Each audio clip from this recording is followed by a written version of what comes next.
Hello, everyone. Good afternoon, I guess it is.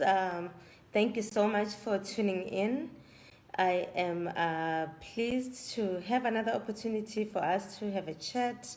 I see quite a number of you have been interacting on our live page, on our Wise page, which is where this video is hosted. I'm just going to announce it on my personal page as well just now.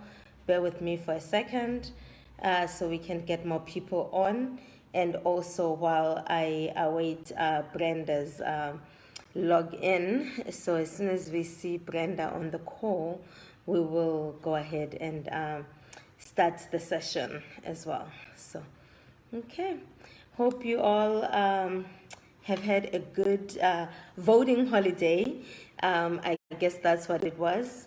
And that you actually used it for voting and not just as a holiday. But we'll hear more about that. So please, Brenda, if you are on, I need to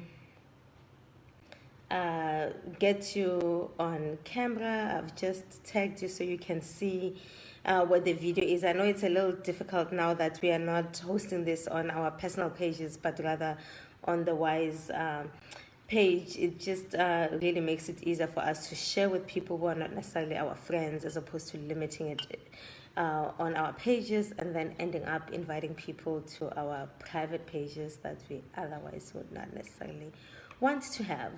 But anyway, while we wait for Brenda, I will call your attention to an earlier post on the Wise Collective page that actually is a 2-answer poll asking you what was the highest issue for you, that resonated for you as you voted yesterday.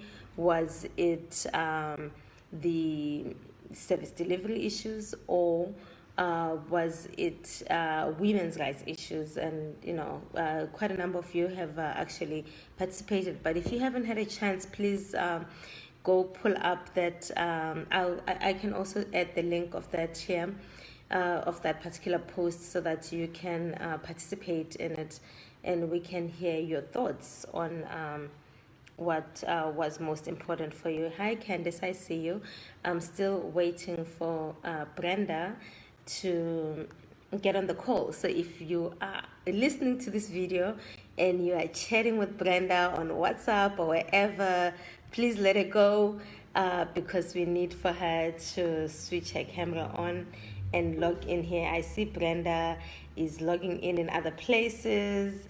We need you here, Brenda. So please go to the Wise page and actually log in and listen to the video from there, so I can add you as a co-presenter on this page here. Okay? But while we wait for Brenda, please feel free to share with us your thoughts about the elections yesterday. I think it's a little too early to talk about results, but I'm sure there's quite a lot that we can all share about that experience of going through that exercise and, being able to finally vote. There she is. So she's watching. She shouldn't be watching. Hey, Brenda, we're going to add you on just now. Let's hope and pray we have a good connection. There she is. Hey, Brenda. Yeah. Yes, here you are. Were you lost or something? Did you go like to another page? No, I mean, this thing of yours take forever to come through. I mean, I Wow. No, you were not yeah. showing. I was seeing you on other screens because I've got like 4 screens that I'm looking at right now. Oh, all right, I see. Crazy. Yeah. But yeah. I'm glad you're here. So welcome. I was just kind of giving them Thank you. a quick brief about the fact that we're going to I'm with Jess. And hopefully I'm with Jess here, huh? Yeah, with who? Jess. Hey, Jess. Get on camera. Hello. Say hello. Hi. There she is. Why is she hiding? Hello. Hi, I'm so happy to be here for the election roundup live and in person. Oh, I'm waiting to hear from you guys. Do you have jello shots? What is that? So see, I'm waiting for like when we get to 60% reporting. I have a tray of jello. I guess you guys call it What is jelly, jello? right? I mean, listen, It's a very American thing, I must say. Okay, no, custard that's and American. jelly. Listen, you No, see, no, that's a it's problem, not. Anika. You're too American for our No, liking. it's not. Brenda, you grew up eating custard jelly. Jello, right? So you get, because it comes in different colors, so you do them spiked with vodka. So I've got red ones for EFF, and I've got green ones for ANC. I couldn't find blue for DA. Being in Western Cape, I would have to have blue. So instead, you better find the blue, because they're going to be the governing party in the well, we Western Cape. know, but that's such a bitter pill to swallow. No, don't dismiss it. It's a reality. Don't dismiss it. It's a reality. But check And this so out. go and find a blue jello if you are a true patriot. But we have a much better You live in the apartheid Western Cape, so find the blue jello. Yes. Definitely. So what we're going to do is that it's such a bitter pill to swallow. We're just going to take the vodka shots as they are for DA. Okay. And why are you punishing yourselves like that? Because we deserve the punishment. We deserve the government we get. No, thank you. I mean, that's the thing for me. I've just been saying that to Jess just now, that I had hoped that South Africans could think, right, beyond their own interests and ancestors, and look beyond 5 years, 10 years, 15 years to do what we have.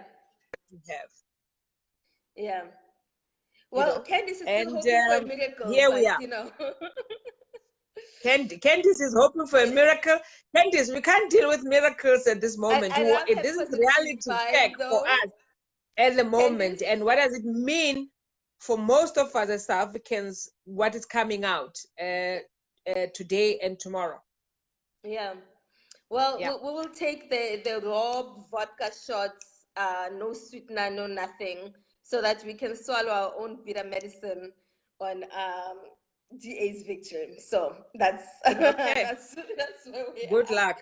But so I spent this morning making jello shots, and that's really quite important for my sanity in this apartheid Republic of Cape Town, because so much changes yet so much stays the same all over again. But anyway, back to the elections. So Brenda, I mean, I asked people on a poll a day or two ago about whether, as they were voting, what is it that weighed heaviest on them? Was it women's rights issues, or was it service delivery? Even though we know we can't really separate service delivery from women's agenda. Women's issues, there are service delivery issues too. Exactly, and overwhelmingly, everyone basically said that and said women's rights issues, weighed heavy, but also women's rights issues, service delivery issues are women's rights issues. But there's also, though, this overwhelming feeling that there was no one political party that really represented what those aspirations are in the voter. And maybe that is why we have the kind of outcome we're seeing. We might be, I don't want to predict the elections, but it just kind of looks like, same old, business as usual. And with me, I'm not marching again. I won't say never, because Malima said that before, and she's somewhere else now. But I would prefer not to march again. But it looks like our work needs to continue, if not with even greater intensity, around making sure we are pushing the agenda that we were pushing before. Like nothing, the elections are not changing anything in as far as gender-based violence, for example. I don't know. Do you have a different take on that, or is there? So let me tell you. I mean, I was despondent since this morning, right? Mm-hmm. But 30 minutes ago, I've been saying to myself, this election presents an opportunity for us to turn things around in a manner that has to, and will have to, all of us, to make whoever is in government and is in this new administration to know that we mean business, right? We tend to be complacent, right? So the momentum that we built since last year, we cannot lose it, right? Yeah. Because so we're feeling a bit down, but I'm gonna pick myself up and go out and fight, right? Yeah. Because the fight is not stopping, right? We cannot think that because there is this overwhelming return of the ANC that we believe that things are going to change for the better for women in this country. No. We will have to be out there to ensure that it happens because we want it to happen, right? Yeah. We have thought that as South Africans, we would have brought that into our thinking before you exercise that vote. Yeah. But it was never meant to be, right? Yeah. But I mean, I think it requires that's a like different the burden engagement. Of our history. I feel like that's the burden then of our it history. requires a different engagement. Yeah, we were taught to fight for the race first, and then the gender issues would come next. But we can't make gender issues second class. Yeah, they're not coming. They are primary. They are primary. We need to maintain that they must be at the center of the agenda, every single agenda in this country. Yeah. So I have to say that I was also just quite troubled when I saw Minister Masuta's comments yesterday about the low rate of prisoners who had actually registered to vote. And I'm thinking of all the things that stand in front of this man. Worried about. He is worried about prisoners' in prison. Right to vote. Oh, come on, fuck. I mean, I think there's at least 4 demands in the 24 demands that were delivered last August that specifically land in his department. And it's just really unfortunate that the first time that I hear him speak loud. It's not unfortunate. It's not unfortunate. That's the caliber of leadership that we have. That does not even read what we have been saying. So if they understood the 24 demands, they would have linked the 24 demands to everything that they say. Yeah. No, it is. So that's really, the caliber of leadership we have. So it's not unfortunate. No, you're absolutely right. You're absolutely right. So it just really is it's just such a tone-deaf administration. And you say it's not reading. I don't even think it's the not reading. I think it's the not caring. They just really it's not reading, not caring, a blasé attitude, indifferent. You know. Yeah. No. Because I mean, we will always be elected. Yeah. So that's the attitude. I mean, we're here. We are probably getting the same caliber of people into the next administration. So we need a different strategy, obviously, to engage them, agitate, but mainly just to make sure they are not fitting into their everyday comfort, including the princesses of patriarchy that continue to enable them, because I think we can't really ignore that fact that there's also women who legitimize some of the status quo in many of these parties, quite frankly. So how do we, make sure, for example, we have a national strategic plan coming up that needs to speak to this country's plan around dealing with gender-based violence. What is a way of making sure that this doesn't just become another document that's being done, privately in some conference room by some consultants, without women of South Africa truly engaging, not only just engaging, but holding them accountable as they begin the implementation phase of this? So here's the thing. I've said this before. We as South African women or South Africans and who are citizens of this country cannot hope that someone else is going to do things for us. Yeah. Right? Yeah. When we are required to say, we to comment and that someone else will show up on our behalf. Right? Yeah. So we want things to be done. It's about time that all of us show up. Yeah. Right? We have to be on the faces of the parliamentarians, wherever they are, come the 25th of May, every single one of us should be on their faces in the respective legislatures, in every institution. We have to be on their faces, but it can't be two people showing up. Yeah, no, that's true. And That's people absolutely giving, true. because I can have an excuse. Yeah, I can have an excuse why I'm not showing up.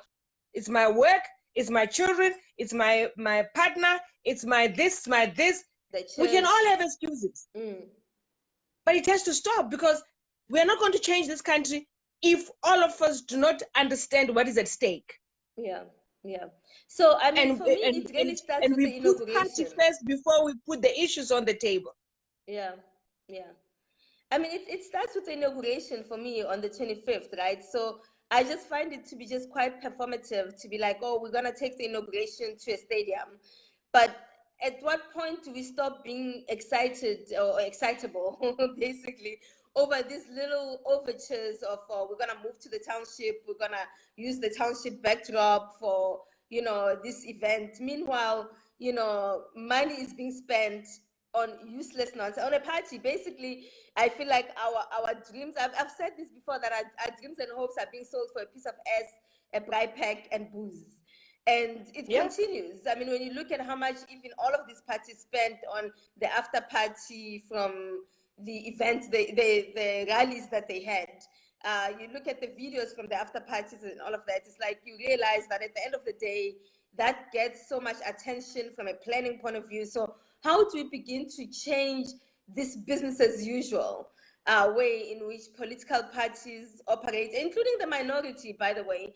It's for us to stop celebrating this nonsense. It's for us to stop celebrating it. We are already, jokes have been made about because this party believes that has got it under control, right? So now you giving shots against others because now you are secured in your victory, right? And everyone else is buying into this thing, and we're all going to be partying because we have won. What have we won?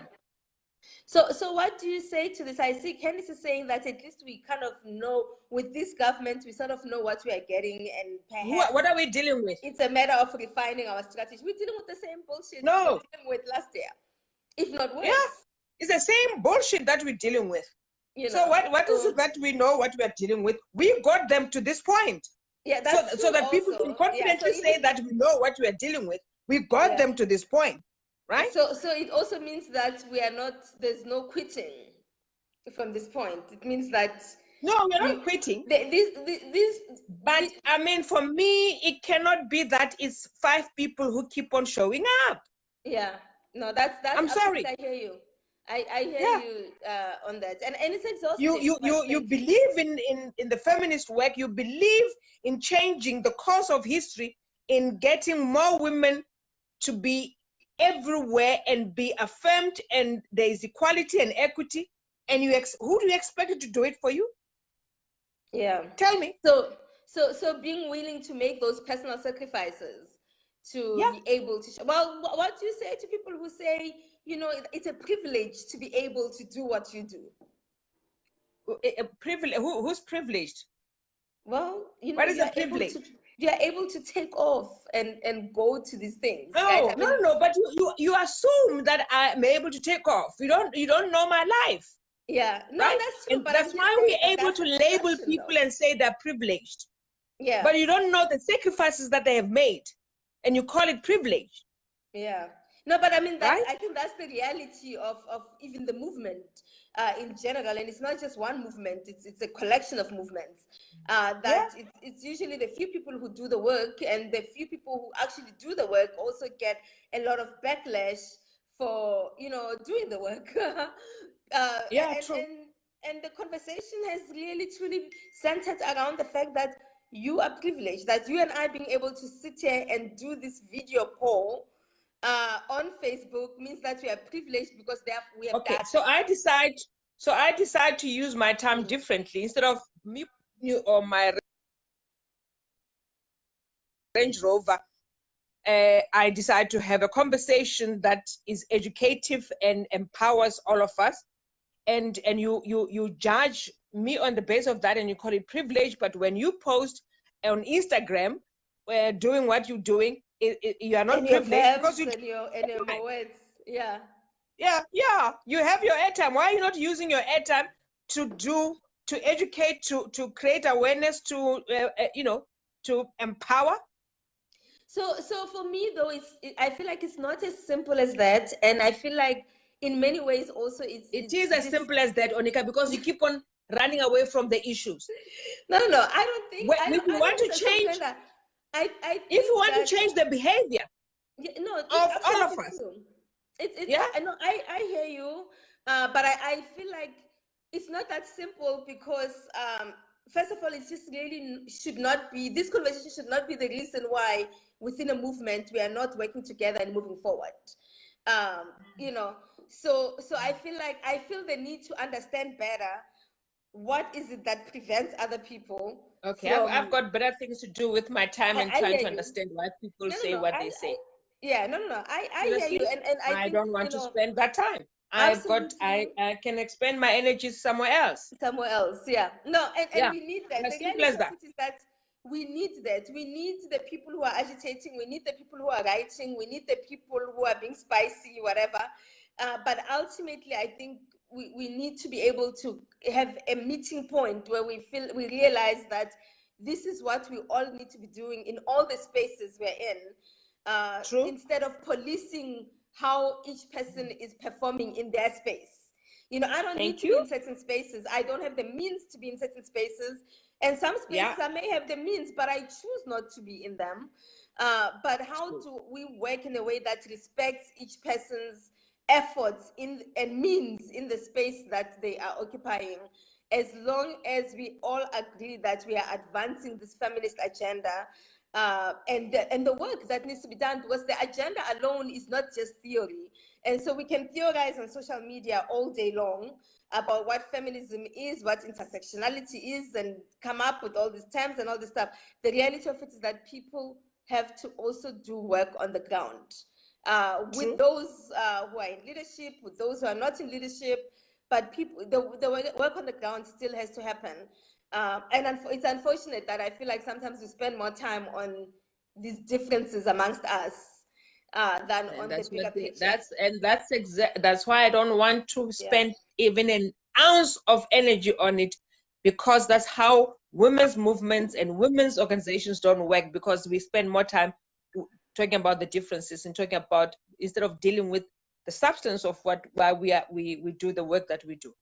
Yeah. So I mean, but they have let's talk. failed consistently in this country, the women's movement, because of that. Yeah, but I mean, Brenda, I seem to get feel worried like, about who's leading you. You get worried. You spend time shredding another woman to pieces. Come on. Yeah. No, I feel Do I like have time we for that? already had No. that struggle. I feel Yeah, like I'm we already done. had that struggle for me, so I don't have to have it. No. But Yeah. but a big question for me is that a majority of our women's organizations here are affiliated to a larger and broader political party. Is that part of the problem? You know, that that's part of the problem, because when we engage, you're not engaging from, so because you put party first, and I keep on saying, when you continue to put party first and not put the issues first, we are going to butt heads all the time. Yeah. Okay. No, because when we raise issues sharply around the failure of a government or an administration, we're viewed as people who are taking a political party, instead of the women in that political party joining in the fight. And to make the voice louder. Yeah. No, that's true. To make the voice louder and force change.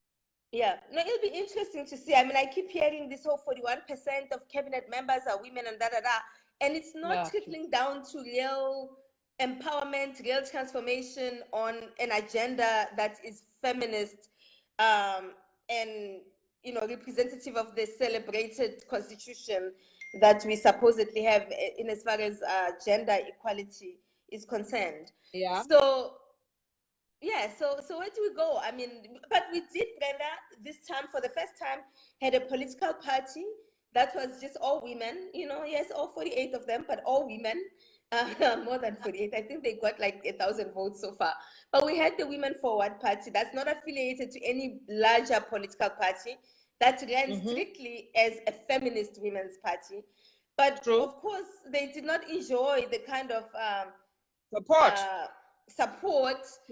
Yeah, they only, I mean, as of we speak now, they have polled close to 2,200 votes. Yeah. Only. Yeah, that's not. They will not make a seat in government at all. Yeah, that's about 1%, I think. Yeah. Yeah. Okay. Less than that. So are we?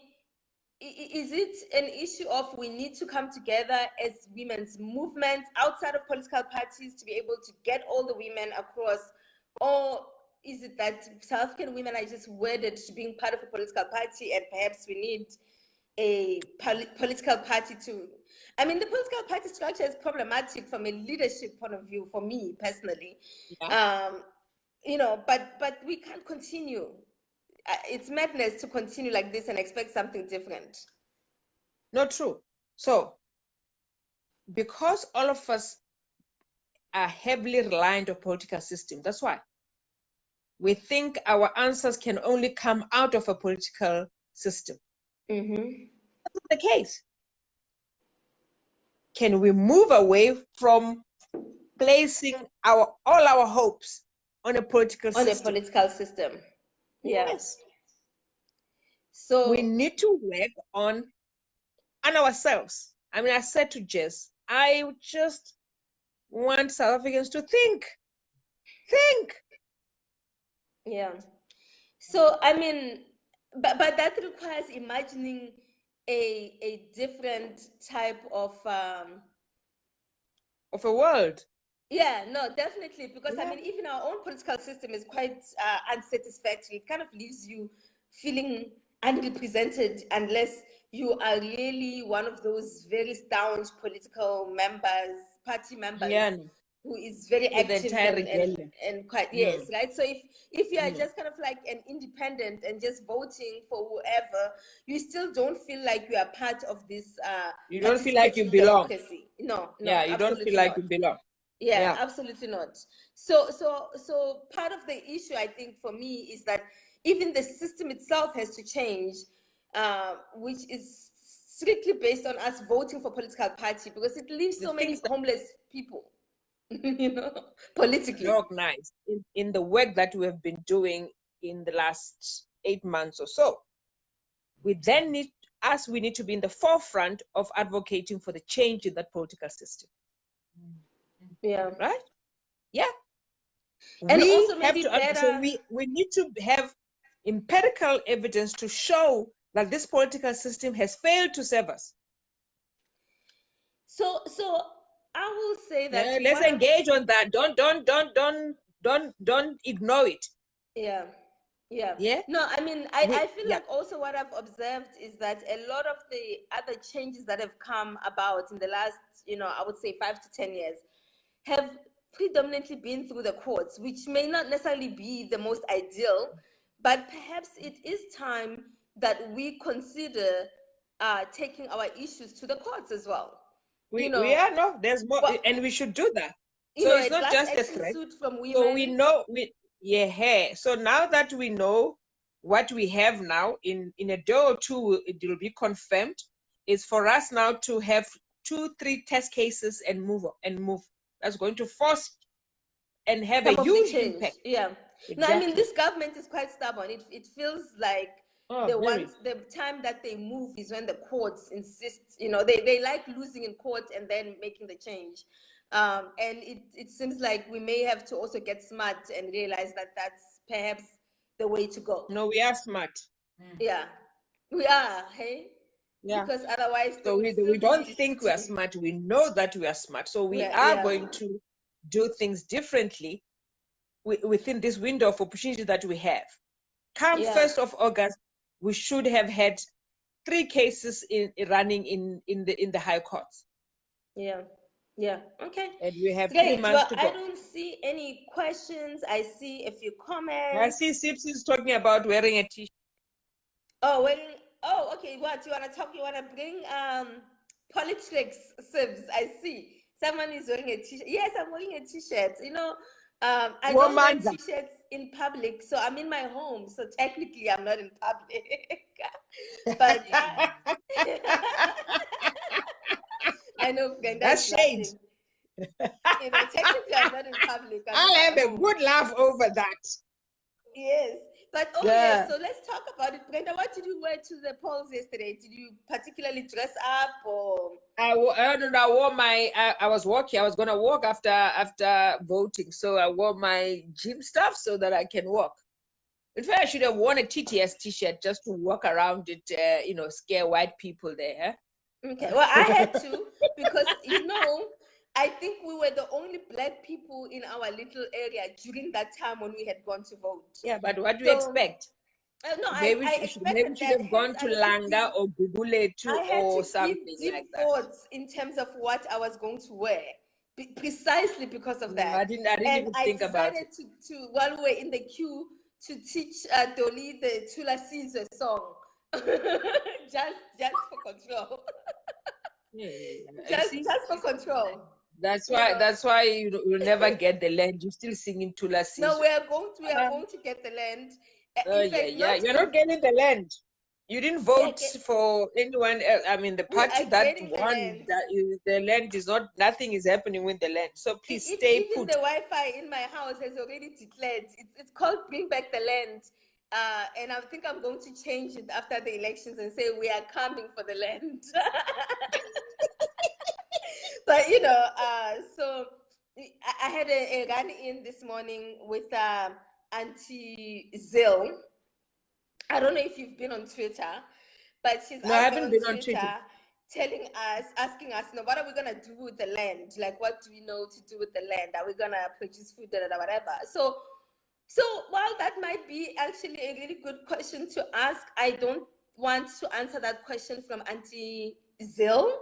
So I basically told her that we're just gonna have the land and sit. Like the fuck who asked them what are they gonna do the land when they first stole it? You know? Yeah. But I'm just quite irritated with that. No, but I see that. So you're gonna sit on it, and you'll be. You are correct. You're gonna sit on it for the next 15, 20 years, and you will all. The point I'm making is that I don't owe Helen Zil a response to that. She doesn't even have answer Helen Zil. So you see. You must engage. You just answer her and say, I'm going to grow potatoes. No, I sent her a picture of a black man sitting with a chair in the middle of a farm like this. That's what we're going to do when you get the land. But bottom line is that she does not have the moral authority to ask that question of any black person, period. You know, so we can have conversations about what we're gonna do the land. Who's got so Onika, let me find out who's got the moral duty to ask you what you're gonna do with the land. Let me understand that. Not Zil. No, but who? Like she's just too fucking racist for but her who has got the moral and you see that's why this country is fucked up. Because we tend to choose who. We can ask ourselves hold on. We can engage with each other. If we are looking, Zil, the thief. Listen, Brenda, it's like you steal my smartphone and then you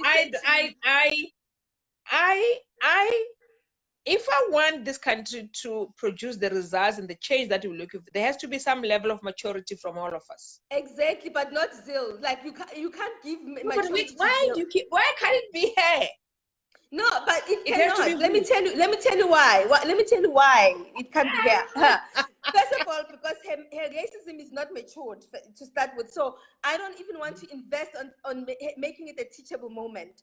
Having Zil ask me that is similar to somebody stealing my smartphone and saying to me, what do you need it for? It's not like you have the capacity to use it to its full potential. That question in and of itself continues to remain offensive. We can have a conversation. So here's the thing for me. Zil, but Zil that's why I want maturity. Yes, because all of us get into our most of us get into our feelings and we miss the opportunity to educate and respond. But you can't. But I think you missed what I said. I am more than willing to have a teachable moment, but Zil has not earned that. So she would have to come. I don't want to make Zil I don't want to make Zille the focus of my time, right? No, she mustn't be. Actually, it's a waste of time to even be responding to her. She just needs to be dragged. And I don't know why. And then we go have a real conversation. No, maybe we'll ask for tea with Zille. And needed some. We will ask you to to get the invitation so that we can all come to Cape Town and have tea and engage with Zille. No, we are not ever gonna engage with Zille. I will choke on the tea. But why? No, dude. Like no. So so who are you willing to engage? But how are you going to get the land if you're not engaging? I will engage with other people who may look like Zille in the DA, even if that's necessary, but absolutely not Zille. She does not. That she is. You. I don't know if you watch. Love and Hip? Oh, no, Basketball Housewives. They said where Evelyn told the other girl, "Yeah, that motherfucking entity." That's where I'm at with Zille. It's gonna go south very quick. Anyway, yeah, right. It would go south very quick. She's a motherfucking entity. That one. Like, I just don't want to hear it from her. She has been just so offensive, violent, and assaulting on Twitter, and I'm just not. That Danny, y'all can have her. Somebody come get their auntie. Okay, I'm going to leave it at that because I don't. Anyway, Zille is not. So I don't see any other questions. No, I see Sims, but that's okay. Then they can carry on with their bullshit, and we create a new system. Yep. Anyway, any further questions? Please add here. Yes, Sibs, I know DA is winning, hence I will have a straight up vodka shot to muster up the courage. No, guys, you don't know, it's really rough here in the Republic. You know, I don't know how many people have posted that, they've got such anxiety going to work.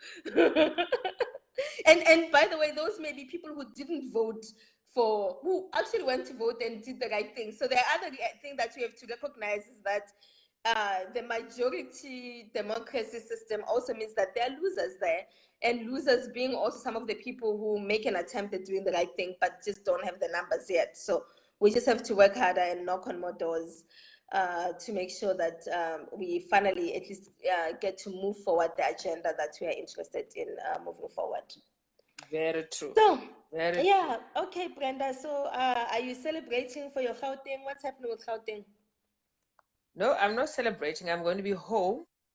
I'm working. But I see Gauteng, the ANC might not be the majority winner, with the latest projections. So we're heading for a coalition government here, possibly. You are auditioning to be a republic too, I see. I think so. I think so. So it looks like there might be a coalition government in Gauteng. That's fine. Maybe we should have tea so I can just kind of give you insights as to the Republic ways. It's interesting, the Republic ways. I mean, here's the thing. And I've always, and you know me, I keep on saying, I just don't want us to be talking in what do you call it? We don't give context to some of these things, right? Yeah. Now, if we take the Western Cape, for instance, the majority of the population of the Western Cape are so-called colored people, right? Yep.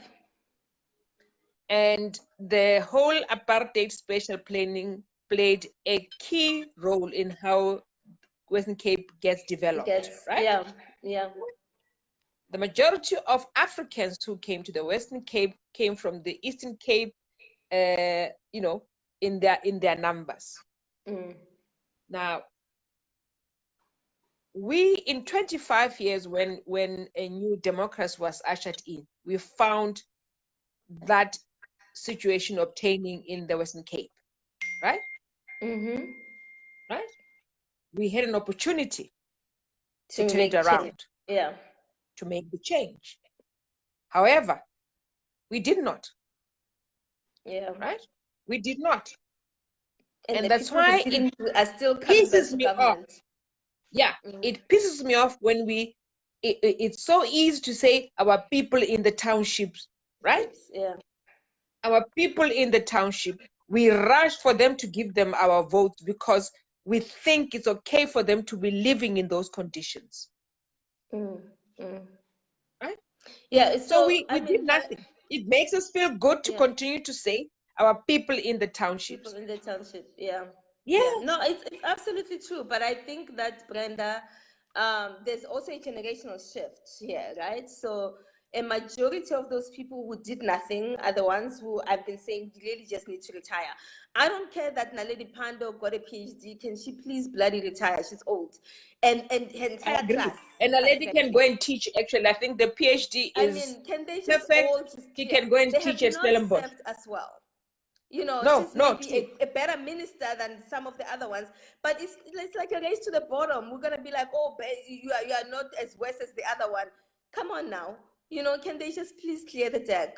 I also feel like we are missing an opportunity to really give an opportunity to some of the younger generations coming after that generation. And it's unfortunate because I feel like there's also just like this middle age generation that's going to completely be lost in all of this, right? Because now the new focus is on the young people, but the generation right before our young people just really did not, it's the generation that just really got completely forgotten and unserviced. You know, and that worries me, that the longer we hold on to the same people, that generation basically goes to go collect them, having not received anything whatsoever, or been utilized, even if, you know, they could have contributed. They are also unfortunately no longer in the majority, and therefore no longer able to change the political situation. Landscape. I think also for me, what troubles me the most is that why is it that the expectation to care about the people in the township, to do something about the people in the township, only falls on Black people? I mean, why is it that the new South Africa that everybody wants to tell us about, the rainbow South Africa everybody wants to tell us about, still expects me and only somebody who looks like me and you to care about other Black people? Why is it okay for a white member of DA in the Western Cape to be comfortable with a development going on in Camps Bay, juxtaposed against extreme poverty in Nyanga? You know, so for me, you know, so my issues with DA are not so much around race. They're more so around the fact that on everything else, they want us not to see color, but on everything else that they do and govern and lead on, there's demarcations that are on the lines of color. Not true. So so anyway, that's but it's not just the DA, it's almost every single party in this country. Yeah, but you know, the other party likes white people actually. Which other party is that? NC loves white people. They keep giving them contracts. They keep paying them. They keep, I mean, Agrizi was, I mean, NC loves white people. So you can see that the company that was given the contract to provide the ink for the elections is owned by Bidvest, right? Yeah, no, not surprising. Not surprised. Let me tell you, not surprised. Stays winning. It might as well be a they keep on winning. So, whiteness stays winning. Whiteness and patriarchy, they need to be an SDG. Go tell Pumzi Lemla. We need whiteness and patriarchy. So we're gonna start with this patriarchy and sexism. That's our focus, and everything else will follow. Well, and actually that's true, because I mean, I feel like even when you look at the suffrage movements around getting women's right to vote, right, is that once you got women's rights to vote, then everyone came, because you can't have women voting and not have white women and not have Black men voting. Right? Yeah. So even in countries where white people were the only ones voting, but Blacks not voting, once you had women voting, then the men, regardless of the fact that they belonged to what was considered a lower class, therefore had to come. So at the end of it, perhaps the strategy should have not been race first, then gender. Perhaps the strategy rather should have been gender, and then race would then exactly. And that's why we need to then ensure that it's in the center. We can't be in the periphery any longer, right? And I think I've got my article for my opinion for next week now. Okay, good. The I'll be traffic. I'll be waiting for that. So I'll be waiting for that. So that'll definitely be. I'm ready. We need to do a wise blog anyway. So Yeah. I would love to have that be a feature for us soon. Hi, Yeah, Nkeletseng. it Hi, will be Lucia. the next I week. see you. Um, who else is here? Candice, Nachi. At least you know. Okay, yes, I read that one. Shout if I'm missing some comments here. Ritu Metsi, hello. Sibs, we should advocate for change in our voting system. Sibs, I agree with that. I think, though, we probably need to find an angle that speaks to a system that also just really makes sure that there is gender equity in it, because this party system and the numbers and the names, and I must distribute so many t-shirts to be number so and so on the list, I know. is just not going to work for women, honestly. So Yeah, anyway, and I we'll think skip all the this window of opportunity between now and the next local government elections, right? yes. We have to have better Can candidates, anyone service. run as an independent in a local election? No, local government, it's a free for all. We're gonna field a number of well-oiled candidates who understand feminism, right? Yeah, and because For it local really government, starts at because the we ground. can stand as an independent.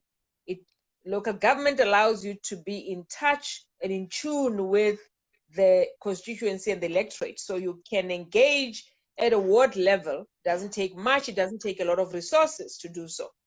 Yeah.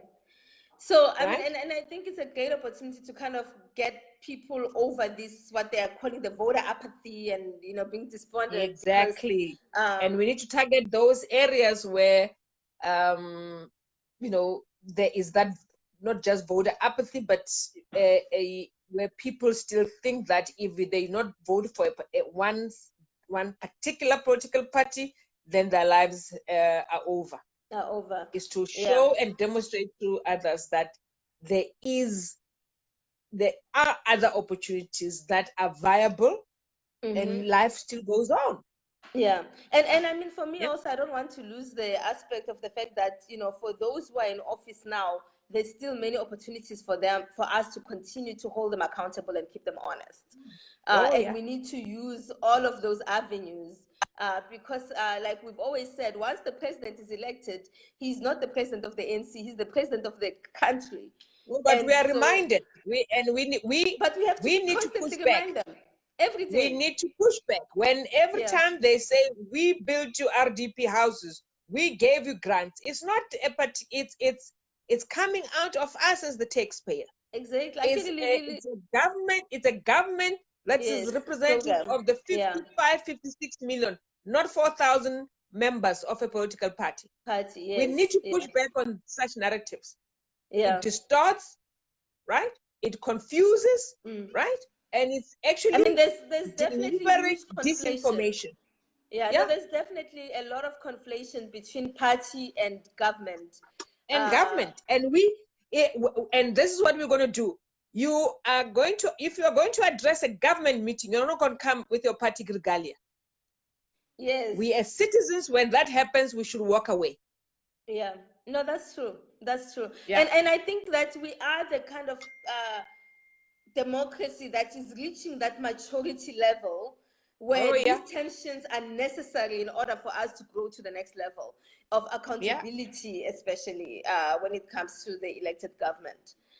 Yeah. So great. Wonderful. Well, please, I will leave the video. Let me attend to my guest so we can talk forever. I will leave the video up here for people to share. You can enjoy your Jello shots. Any questions if there's any. But you can enjoy your Jello shots. Yes, we are going to have Jello shots and one. Who's coming to? Who's coming to that? Who will be with you? Yeah, all the brown children who are Gauteng, from Gauteng technically. maybe a few Eastern Cape, you know, the ones that Helen Zille calls refugees of Cape Town. Yeah, you are refugees, by the way. Where, oh my goodness me. All right, So please, I can see that you want to deal with your pain. You are traumatized with the DA win. So hopefully the shots can numb the pain. But unfortunately for all of you, after having the shots, the reality is that you will still be in the Republic of Apartheid Republic of Cape Town. Cape Town. Yes. Republic of Cape Town. That's fine, but we'll be ready to fight. After the shots, the reality is that you'll still be in that province, and Alan Wind will be your premier, and will continue with where Helen Zille left off. You know, I say that on my profile. I live in the Apartheid Republic of Cape Town with attitude. Yeah, but you're about to leave that anyway. South Africa, man. I just don't know what else to do. Anyway, okay, we shall overcome someday. No, not someday, dude. Not someday, in our lifetime. No. When I say someday, it might be in 2 weeks' time, right? Okay, it better be. I'm not thinking 100 years from now. No. You see, me, I'm the generation that you know, there's a level of agency. This we shall overcome. Nah, that's the generation before me. We are not doing that. Yeah. Anyway, all right. Take care. Signing off. We'll be in touch. All right. Bye.